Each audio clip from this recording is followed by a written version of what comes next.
We're here this evening to discuss user innovation and design. The goal is, for one thing, learning about the topic, and secondly, to interact with the community around us. We're at CAS Business School, and CAS Business School has been traditionally oriented towards the financial services and professional services industry. And now with this environment so obviously in front of our door, and with my personal interest in technology, it's only natural to reach out and get involved with more of tech city companies. You think of the identity of the technological artifact as the form and the function combined. I think it's really important to attend this kind of workshops so you can have a feedback from someone that belongs to a completely different background, and this is interdisciplinary research as well, because talking with a designer or with someone that studied at business school or a computer scientist is extremely productive.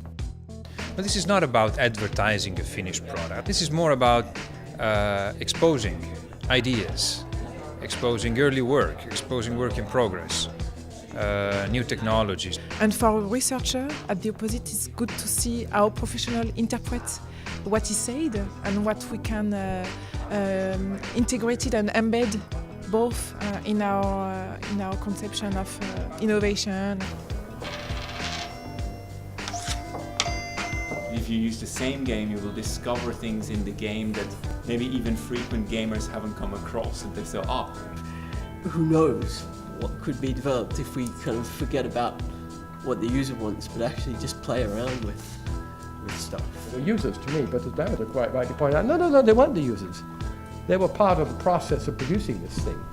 I think it's the beginning of a conversation. We want people to be engaged with CAS, we want people to be engaged with technology, and to think about issues in a slightly different way. We had a couple of researchers tonight, and I think they brought to the discussion a couple of key questions that I wasn't thinking about before. Like, do companies really know who their users are? And are their users the same people who pay for their goods? Maybe they're not. And who are the people I can learn from when I innovate my technology? Maybe that's a third group of people.